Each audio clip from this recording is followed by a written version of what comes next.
इस वीडियो को ना मैं काफ़ी टाइम से सोच रहा था कि आप लोगों के लिए बनाऊं ताकि आप लोगों को as an aspirant clarity of thought मिले, क्योंकि जब भी हम लोग तैयारी करते हैं तो उस तैयारी के दौरान हम लोगों को कई बार कहीं जवाब नहीं मिल पाते कि हमारा पेपर अगर प्रीलिम्स में रुक रहा है तो क्यों रुक रहा होगा, मेंस में रुक रहा है तो क्यों रुक रहा होगा, या कई लोगों को लगता है कि उनका इंटरव्यू अच्छा नहीं जा रहा है इसलिए उनका पेपर नहीं क्वालिफाई हो रहा। ताकि आपको उन सारे सवालों के जवाब मिल जाए कि अगर आपका एग्जामिनेशन नहीं हो रहा है तो what are the factor behind कि क्यों नहीं पेपर हो रहा। और वो नए विद्यार्थी जो अभी तैयारी को शुरू करना चाहते हैं और उनके पास इतना आसपास सारा फेलियर्स के एग्जांपल्स हैं, क्योंकि इस एग्जामिनेशन में दी एसडीएम आते आते the success rate comes out to be 0.01% और 0.16% के आसपास का सक्सेस रेट है जो रैंक निकाल दे रहे हैं। तो इतना कम सिलेक्शन रेट और 99% से ज्यादा बच्चे इस एग्जामिनेशन में नहीं क्वालिफाई हर साल कर पा रहे। तो जब इतना बड़ा पूल बन गया है उन अनसक्सेसफुल या डिसक्वालिफाइड एस्पिरेंट का, तो एक नए विद्यार्थी को भी लगता है कि उसको वो क्लैरिटी चाहिए कि अगर वो पेपर की तैयारी करना चाह रहा है तो क्या वो मूलभूत गलतियां होती हैं जो एक एस्पिरेंट करता है और किन गलतियों से उसे या किन रॉन्ग मेथोडोलॉजी से उसको सावधान एक नए विद्यार्थी को रहना चाहिए। देखिए, लार्जली अलग अलग फेजेस में लोग इस पेपर में डिस्क्वालीफाई होते हैं। अलग अलग फेजेस का मतलब है कुछ लोग कुछ वजहों से डिस्क्वालीफाई हो रहे हैं, कुछ डिफरेंट फैक्टर्स की वजह से डिस्क्वालीफाई हो रहे हैं। लार्जली जो एक बड़ा चंक है जो इस एग्जामिनेशन में को दूर दूर तक भी नहीं निकाल पाता, प्रीलिम्स की बात कर रहा हूं, मीन्स तो दूर की बात है, प्रीलिम्स की बात कर रहा हूं, वो बच्चे फेज 1 में ही आउट हो जाते हैं। वो बच्चे कौन होते हैं? जो जैसे ये एग्जामिनेशन एक बड़ा एग्जामिनेशन है जिसमें ज्यादा टाइम लगता है तैयारी को। टाइम का मतलब पर डे बेसिस में भी ज्यादा टाइम लगता है और थ्रू आउट दी जर्नी में भी ज्यादा टाइम लगता है। कुछ बच्चे हैं जो उस सीरियसनेस में कभी उतर ही नहीं पाते, जैसे वो रोज लाइब्रेरी आ रहे हैं, चाहे सिविल्स टाइप की लाइब्रेरी हो चाहे आप लोगों की हिमाचल की लाइब्रेरी है, तो वो क्या करेंगे, रोज लाइब्रेरी आएंगे और लाइब्रेरी के अंदर उनकी जो इफेक्टिव स्टडीज है वो 5 आवर्स से ज्यादा नहीं निकल रही है और वो सेम रिपीटेड मेथड में चीजों को जो ऑलरेडी एक बार पढ़ चुके हैं उसके बियॉन्ड नहीं जा रहे हैं और एक ही चीजों को पढ़े जा रहे हैं।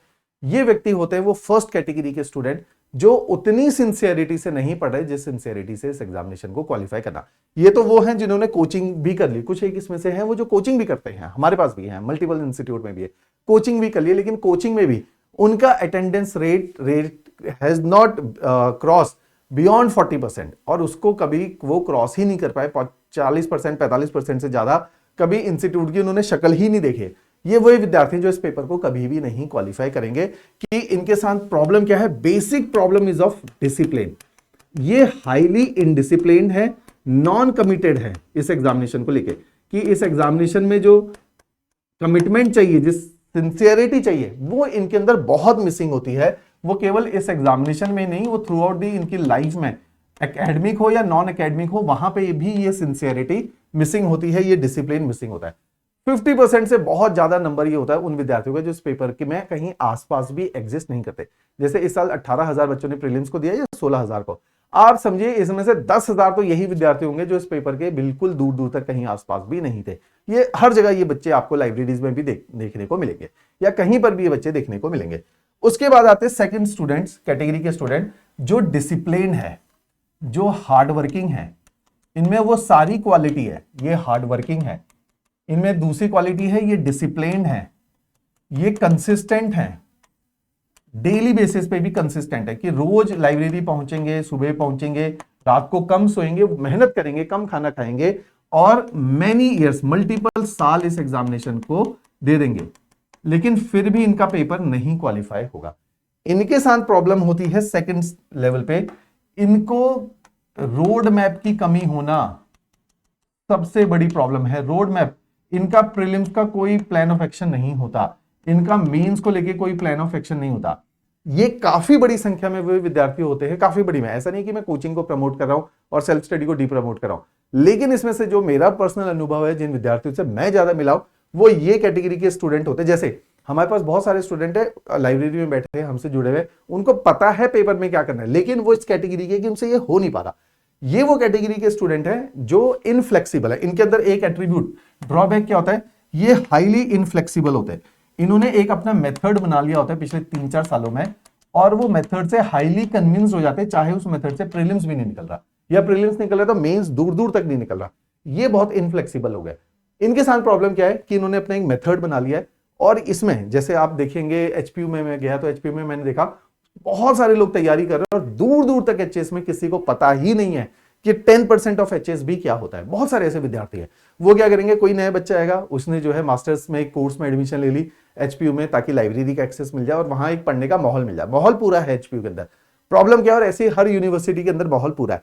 प्रॉब्लम क्या है, वहां पिछले 10-15-5 सालों से भैया दीदी बैठे हुए हैं, वो अपने मिसगाइडेड वे से आपको गाइड करेंगे, भैया ये किताबों की लिस्ट पढ़ ले, कोचिंग नहीं जाना है, और इन किताबों की लिस्ट पढ़ के आपने अपनी तैयारी करनी है। यूट्यूब में बहुत सारे फैकल्टी ने पढ़ाया हुआ है, और पढ़ाया हुआ है, हकीकत में पढ़ाया हुआ, अच्छा भी पढ़ाया हुआ है, एवरेज भी पढ़ाया हुआ है, तो उनको देखना शुरू कर और अपने नोट्स कार्व आउट कर ले। लेकिन इनको बेसिक चीज नहीं पता नोट्स तो बनाने, how to craft notes for prelims, for mains, इनको ये नहीं पता, इनको पता ही नहीं है there is a principle of centralization in notes and principle of comprehension in notes, जिसकी वजह से नोट्स बहुत इफेक्टिव हो जाते हैं when it comes to prelims examination and when it comes to mains examination.